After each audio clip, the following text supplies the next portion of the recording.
Voilà, je vous propose de démarrer. Merci de nous avoir rejoints pour ce webinaire de présentation d'un appel à candidature sur les marchés publics circulaires.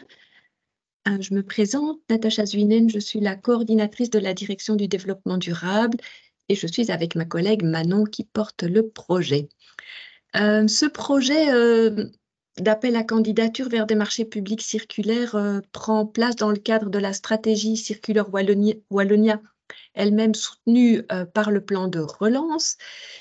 Et l'objectif de ce projet plus spécifique est d'accompagner les pouvoirs adjudicateurs qui souhaitent repenser leur politique d'achat, ou au moins une partie de leur politique d'achat, pour renforcer l'économie circulaire en Wallonie. Donc, nous allons, au travers de cet appel à candidature, avoir l'occasion de soutenir plusieurs projets pilotes de pouvoirs adjudicateurs, mais on y reviendra dans quelques instants. Peut-être vous signaler aussi que ce projet, en fait, à l'origine, il émane du Green Deal achat circulaire auquel vous avez peut-être participé. Lancé il y a quelques années, on avait essayé de créer un peu une communauté d'acheteurs, tant du secteur privé que du secteur public, à repenser leurs achats aussi dans une dynamique d'économie circulaire avec beaucoup d'échanges pour qu'il y ait un peu une mutualisation des pratiques. Mais ce qui sortait de cette période de 3 ans, au cours de laquelle beaucoup d'échanges ont eu lieu, c'est que les pouvoirs adjudicateurs avaient vraiment besoin d'être accompagnés dans cette démarche parce qu'évidemment, elle est compliquée, elle change beaucoup d'habitudes, il faut aller à la rencontre des fournisseurs, il faut prendre parfois un peu plus de risques aussi. Et tout cela, c'est pas évident pour des pouvoirs adjudicateurs qui n'ont pas beaucoup de temps à y consacrer et qui n'ont pas toujours toutes les compétences requises. Voilà, donc on a décidé avec ce projet d'offrir à quelques pouvoirs adjudicateurs une offre plus ciblée à leurs besoins. Donc là, voilà ce que l'on va vous présenter dans un instant, hein, c'est les modalités pratiques de l'appel à candidature pour que vous compreniez bien le scope de cet appel, présenter l'équipe qui sera qui est derrière ce projet et qui vous accompagnera si vous êtes sélectionné pour changer vos marchés. On présentera donc l'accompagnement de manière un peu plus ciblée et puis on vous donnera aussi quelques exemples de marchés publics circulaires qui peuvent peut-être vous inspirer ou vous questionner par rapport voilà, à ce que vous faites aussi déjà au sein de vos institutions. Et puis on aura une session de questions-réponses. Voilà, là, ça sera le moment pour vous de nous questionner et dans la mesure du possible, vous pouvez poser vos questions soit dans le chat, soit de manière orale, mais on en reparlera en temps voulu.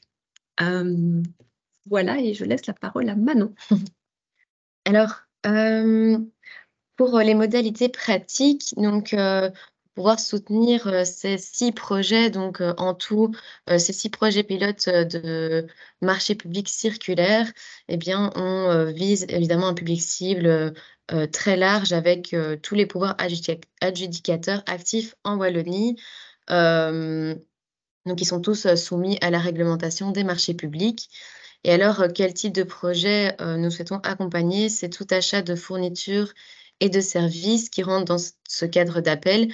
Donc on exclut d'une certaine manière les marchés de travaux et les marchés d'auteurs de projets, car beaucoup plus techniques en termes d'expertise. Donc pour être éligible à cet appel à projet, cet appel à candidature, bien évidemment, le pouvoir adjudicateur doit être wallon et réaliser ce projet en Wallonie. En tout cas, avoir le siège d'exploitation en Wallonie. Il doit être soumis à la réglementation des marchés publics et avoir le projet de marché public qui se réalise avant décembre 2025.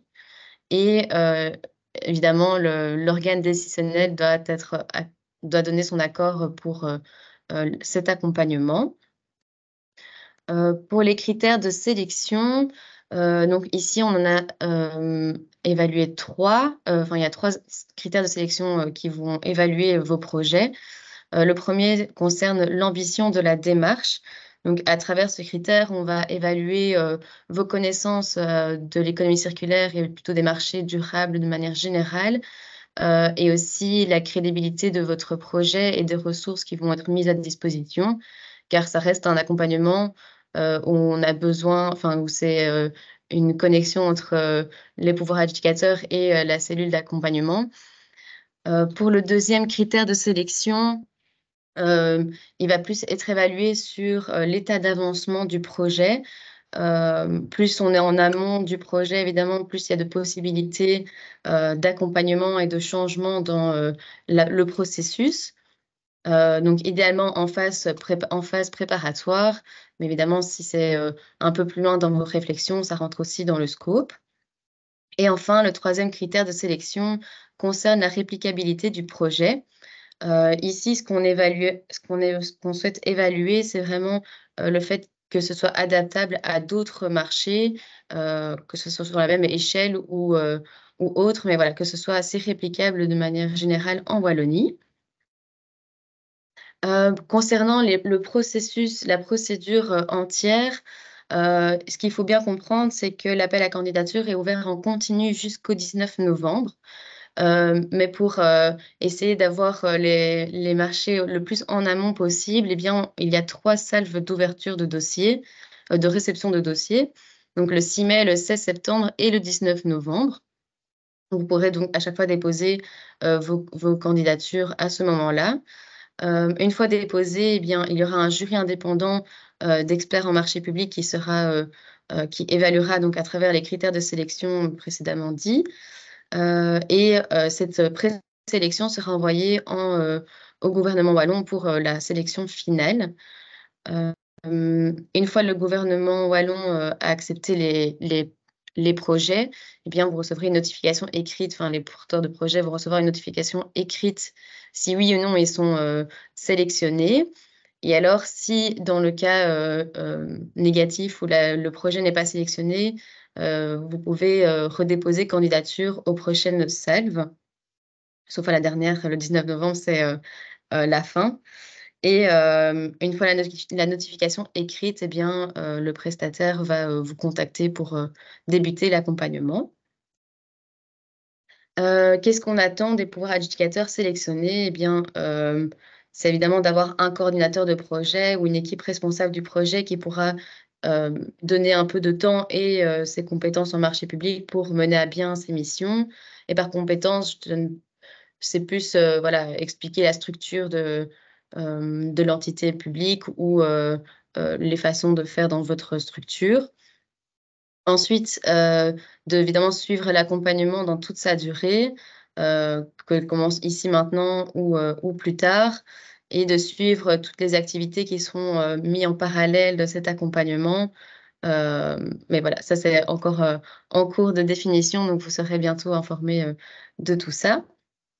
De partager évidemment de manière transparente les informations qui sont nécessaires au succès de ces... Pardon? Oui, il faut couper les micros, comme ça, on n'a pas de problème de oui.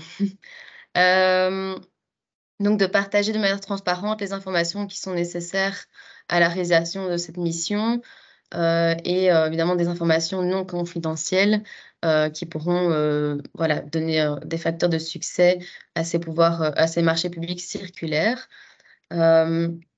Et qui, en fait, à la suite, pourront vraiment aider à développer des outils pédagogiques à destination d'autres pouvoirs éducateurs qui n'ont pas eu l'occasion d'être suivis. Et enfin, de participer à l'évaluation de ce dispositif d'accompagnement pour toujours nous améliorer.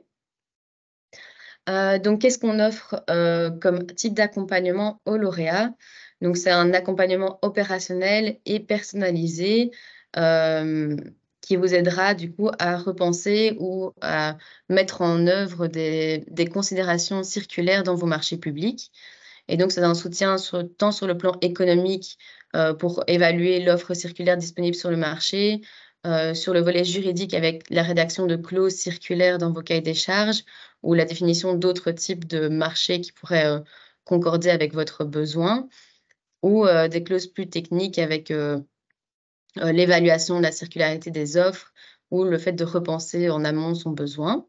Donc, c'est vraiment à toutes les étapes du processus d'achat.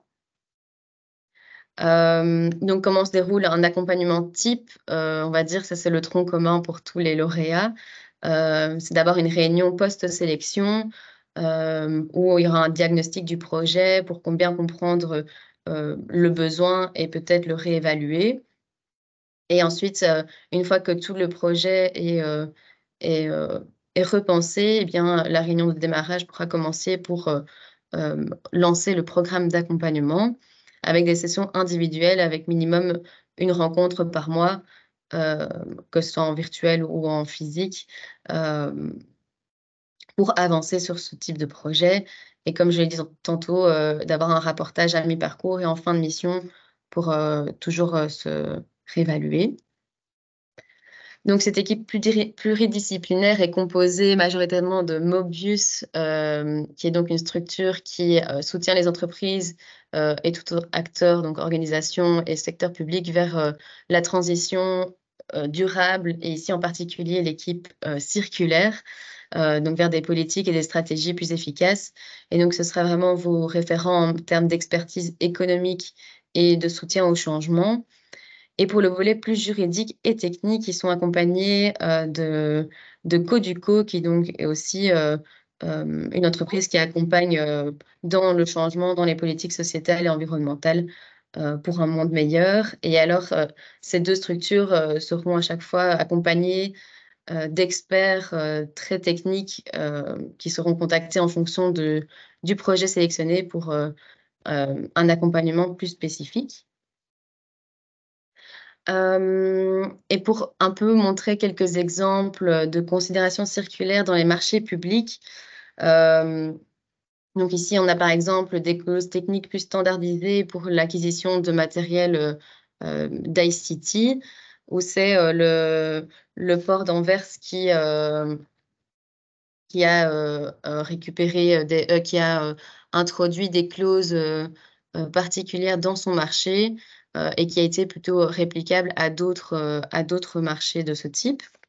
Ensuite, on a eu un contrat qui a incité des entreprises de fourniture de bureaux à repenser leur production avec des techniques plus ambitieuses. Donc ici, c'est pour le papier d'impression, c'était pour les cartes de visite et autre impression, d'avoir des clauses spécifiques, par exemple, d'avoir X% issus de papier recyclé, d'avoir que ce soit produit dans un rayon de 100 km. Voilà. C'est plutôt des spécifications techniques.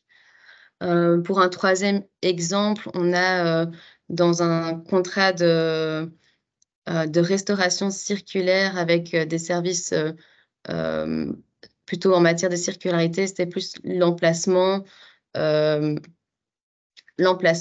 qui était circulaire avec des considérations aussi sociales qui sont incluses dans ce marché. Et enfin, du mobilier circulaire qui, je pense, parle à beaucoup, avec un contrat d'achat et rachat sur son mobilier et d'avoir une inclusion d'un label qui s'appelle Cradle to Cradle et vraiment d'avoir repensé cette vision de réutiliser son mobilier, de le réparer et voilà, de faire comme s'il était neuf alors qu'au final, c'est du récupéré. Voilà, donc vous pourrez retrouver tous les éléments liés cet appel à candidature sur notre site internet. Donc, on vous enverra la présentation ici qu'on vient de vous montrer avec le lien. Et vous pourrez retrouver le Vademecum et le formulaire de candidature directement sur le site internet de économiecirculaire.wallonie.be. Et ici, voilà, c'est un petit récapitulatif des différentes choses qu'on vient de parler. Voilà, merci à tous. Et si vous avez des questions, n'hésitez pas. On va arrêter le partage d'écran. Et voilà, vous pouvez soit ouvrir votre caméra et votre micro pour poser vos questions. Oui, peut-être lever la main Oui. dans Teams pour qu'on puisse prendre les questions par ordre et que tout le monde n'ouvre pas son micro en même temps. Voilà, on espère que c'était clair. On est là avec aussi quelqu'un de Meubus, donc Camille Tillemans est là si vous avez des questions plus spécifiques sur l'accompagnement. Il y a des exemples de marchés circulaires qui ont été présentés par Manon. Je pense qu'il y en a qui sont aussi dans l'appel à candidature pour vous donner des exemples, mais voilà, tout marché est potentiellement éligible. On a exclu les marchés de travaux et auteurs de projets parce qu'il existe un dispositif de facilitateur en clause environnementale et circulaire vraiment pour les marchés de travaux et auteurs de projets qui ne donne pas vraiment un accompagnement aussi poussé, mais qui permet quand même d'avoir des conseils très précis pour les marchés de travaux et auteurs de projets, ce qui explique qu'ils sont sortis du scope de cet appel à candidature. Mais si vous voulez des informations sur un marché de travaux ou auteur de projet, on peut vous renvoyer utilement vers ces facilitateurs.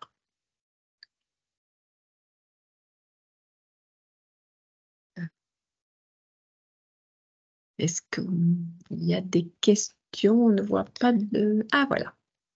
Madame Leroy. Oui. Vous m'entendez? Bonjour. Bonjour. Merci pour la présentation. Donc, moi, je travaille dans un hôpital. La question que j'ai, c'est peut-être plus sur les projets identifiés. Ça c'est assez...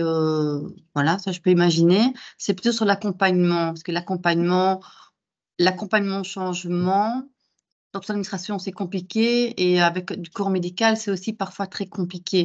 L'accompagnement au changement va jusqu'à l'utilisateur. Alors, je me permets de répondre, Oui, du coup, en faisant partie voilà, des consortiums. J'espère que vous m'entendez bien. Donc, l'accompagnement va dépendre en fait de chaque projet ciblé. Donc, principalement, on va travailler avec l'équipe qui va encadrer cette réflexion du point de vue achat. Donc, c'est clair que les intervenants principaux, ce seront les départements achat, dans votre cas ici, du coup, de l'hôpital. Après, en fonction du projet ciblé, on va inclure peut-être les utilisateurs finaux pour aller définir le besoin avec eux. On va aller consulter peut-être, si pertinent, la partie financière, juridique, parce qu'effectivement, tous ces rôles sont impliqués dans le processus d'achat. Donc, on ne s'arrête pas au département achat. Maintenant, voilà, étant donné qu'on accompagne plusieurs projets en parallèle, on ne se substitue pas, pardon, voilà, à l'équipe projet interne. Donc, on ne va pas pouvoir voilà, faire un accompagnement complet des équipes finales, enfin des utilisateurs finaux pour l'adoption de ces nouveaux produits ou de ces nouvelles solutions circulaires. Par contre, on est là en soutien et ce sont bien sûr des parties prenantes importantes qu'on impliquera en fonction des différentes périodes et phases de l'accompagnement. Je pense par exemple pour la définition du besoin, parce que c'est la première étape du processus. Bien sûr, ce sont des personnes, enfin des groupes de personnes qui seront impliquées. Merci. Oui, non, je pensais, oui, c'est pas vrai à l'accompagnement, mais il y a peut-être certaines personnes qu'il faut nous aider à sensibiliser. Oui. En général, nous, on est très sensibilisés, mais parfois, l'utilisateur final l'est moins. C'est tout ça, plutôt une idée de sensibilisation plutôt que d'accompagnement. Le terme était mal choisi. Merci. Y a-t-il d'autres questions?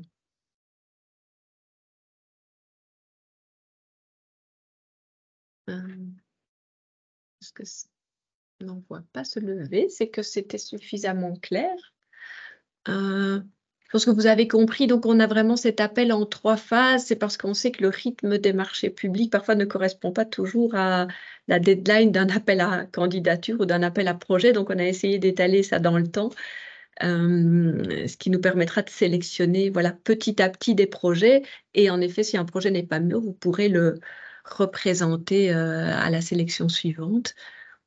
On essayait de prendre un peu au mieux en compte la réalité du terrain et des achats. Et on reste évidemment à votre disposition si vous avez des doutes sur la pertinence ou l'adéquation de votre projet avec l'appel, n'hésitez pas à nous contacter, envoyer un petit mail avant d'introduire le dossier. On se fera un plaisir d'y répondre.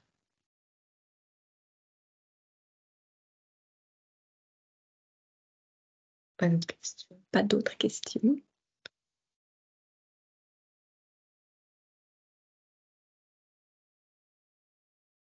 Non, mais alors on ne va pas vous maintenir plus longtemps. C'est que les informations étaient claires. Voilà. Comme ça vient d'être dit avec Manon et l'équipe de Meubus, on est à votre disposition. Si vous avez des questions plus précises, on pourra y répondre par email. Et c'est vrai que toutes vos demandes et toutes vos remontées de terrain sont utiles pour nous pour essayer aussi de mieux dimensionner et calibrer les services que l'on peut vous rendre, parce qu'on sait que le métier d'acheteur est parfois compliqué. Surtout quand on est dans des changements comme ceux-là au sein des institutions, on est parfois un peu seul face à la fois à l'enjeu du marché public, mais aussi à l'enjeu de l'accompagnement au changement, comme Madame Leroy vient d'en parler. Donc, merci beaucoup. Bonne fin d'après-midi. Au plaisir de vous revoir. Au revoir. Au revoir, merci. Au revoir, merci. Au revoir, merci.